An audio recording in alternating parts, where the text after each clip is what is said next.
Well, everyone, we've made it to the 4.0s, an era notable for having a lot of patches at around a monthly basis. It also added the Kensa collection, Sheldon's picks, and a whole lot more. The game experienced some big shifts, and it's time to cover exactly what happened. Be sure to subscribe for more, and let's get started with patch 4.0, which kickstarted third kits with some notable inclusions being the Kensa Shot and Kensa Dualies, with K Dualies being very notable alongside M Parry as a stable meta option, while Shot would be infamous later down the line. Besides that though, this patch is pretty small actually. 52 can do max damage from further away, Luna gets lightweight, and Ink Mines get the ability to detonate by placing a third one and a closer 45 damage hit. Besides that though, there is some meta relevant nerfs. Slosher's Trail now gained its 50 damage hitbox, which sounds good on paper. If you've only played Splatoon 3, that works just fine. But at this time, and until partway through Splatoon 3, Slosher didn't have a minimum damage cap of 50, meaning even a little bit of falloff will turn that weaker hitbox into something that can turn into a 3-shot. Even the stronger hitbox could occasionally 3-shot, which meant that this was actually a pretty significant nerf. Not enough to end the weapon's use by any means, but it did make it a lot more annoying to use. Bloblobber unfortunately also lost its really high DPS, which basically ended its use rate, so thanks for your one time and meta relevance at the time of scripting this blob. Thanks. We're still not done yet though, as Dooley's dodge rolls get noticeably more expensive at an extra 3% each. If you use both at the same time, that's 6, a large part of your ink tank. This toned back 2 of the most prominent main weapons in the patch a little too much. And well, this is gonna be a bit of a pattern from here on out. If anything, Bucket got off lucky. We'll see what happens with Dooley later.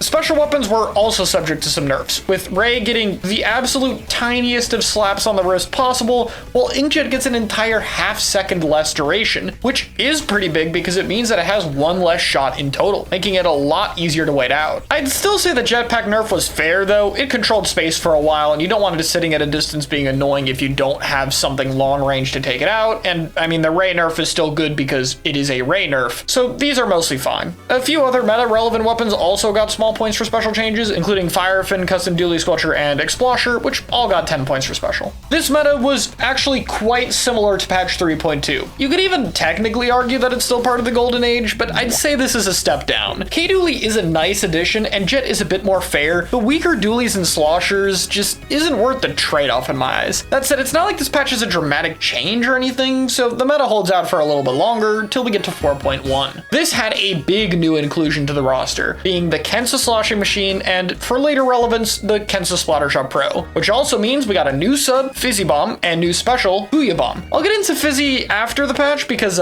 it's pretty broken, but Booyah Bomb at this time is actually far weaker, mainly in damage, which meant that not much happened with it, but it at least was an addition of a healthier special for the game. It's also worth noting that Booyah Bomb at this time lost its armor before it hit the ground, which means it was very easy to just kill it on landing, especially for chargers, so that was sad. The patch itself increased paint on all spray shooters slightly, mostly helping with Junior's armor spam. Pro and Dynamo painted a little bit better near the player. 96 got 6% extra range, which is pretty good for it, even if it's stuck with Splashdown until Splatoon 3. Flingza got a bit more horizontal range, and Undercover a bit more consistent damage. The only notable main weapon change though would be Nautilus. This now fires 133% faster shots. Nautilus is known for having basically hit scan bullets, and this was the patch when it happened. Still didn't make it a relevant weapon yet though, because we're still waiting for Gold Knot to come out. Splash Wall got to recover ink even faster, getting another 15 frame increase, and missiles got a little bit faster as well, continuing their rise. Speaking of things they're continuing to do though, is fixing Splashdown. They reduced the penalty for dying in it by half, it now insta-broke bubbles, and was cheaper on various weapons, including K-Machine releasing at 170p. Points for special would be a bit brutal at this patch, though it would give us the joy of 150p weapons. Definitely not a sign of a failed special or anything. Ray Charger and Firefin both got plus 10, and both Dualies got plus 20, really hurting their output. By now, a lot more of the meta shifts are noticeable. Many of our Golden Age weapons have dropped off a bit here, with Slosher being weaker and K-Machine giving it competition, Blaster dying off for similar reasons, and weaker Jetpack really settling in,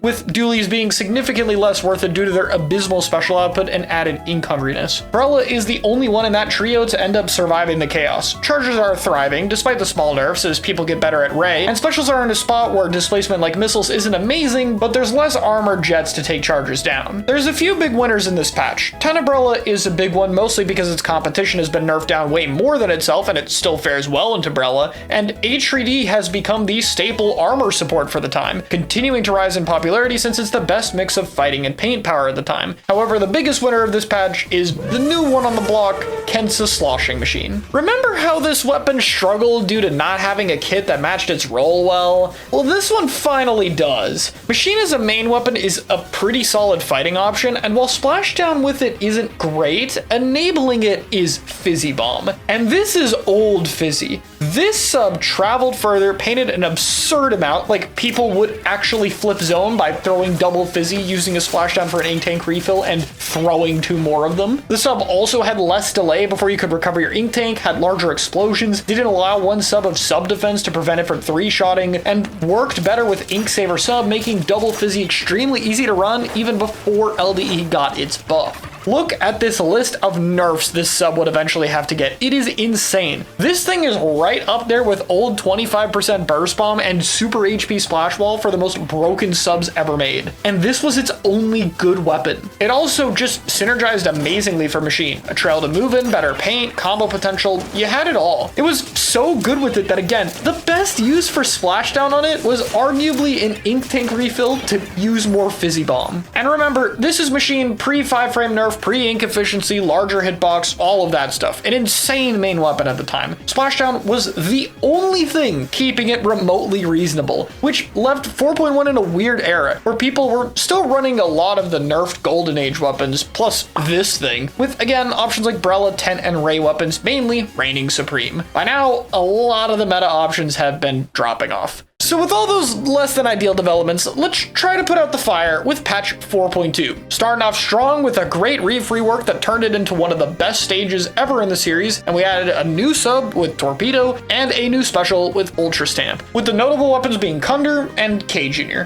Like with the last time, the new special they introduced is super underpowered at this time. I mean, just look at this. It's slow, its hitboxes are tiny, it barely even blocks shots in front of you. Now, the sub, on the other hand, totally broken, even if it's nowhere as insane as Fizzy by any means. Anyway, we'll get to that in a bit. Let's start with the actual changes, which have a whole new trend. Remember how I've mentioned for a bit that shooters were in their weakest spot? Yeah, the devs took note. Every single shooter, but not semi-auto, got 2 to 4 frames less ending lag, with shorter range shooters saving more frames. This buff by itself is pretty good for all of them, of course, but we're gonna see more of that later. It's also worth noting that Squeezer got this, but only for its painting mode by 3 frames. Other notable buffs include ink brush painting even more. This thing still is a 160 baller, by the way. I don't know why we thought that was okay. Tri-Slosher gets lightweight, all mostly smaller buffs. They, of course, took a look at Machine and decided to buff it.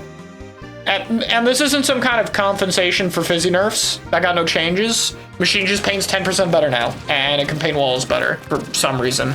Toxic Mist got slightly buffed, specifically against dualies, because they clearly haven't suffered enough for daring to be good weapons in this game. Beacon gets its 2 uses for non-beacon weapons, nice, and finally we're at the points for specials again. There's been a lot of dumber points for special decreases I haven't covered, but L3 going back to 170 again in particular is just hilarious, given what happens later in Turf War. The nerfs would be to HRD, Charger, and Tenebrella, all of which getting plus 10 points for special. Nothing too crazy, but you could definitely see a pattern with regular Chargers getting a bit less specials at this point. This patch didn't change too much. The nerfs were basically non-existent. Shooters certainly fared better when it came to the armor support, while Zap and Junior were decent. H3D was still a bit better, and most importantly, there was a new challenger from the least expected main weapon, Kensa Undercover Brella. Oh, and by the way, K Junior is also like a solid weapon at this time because Torpedo and Bubble can do this.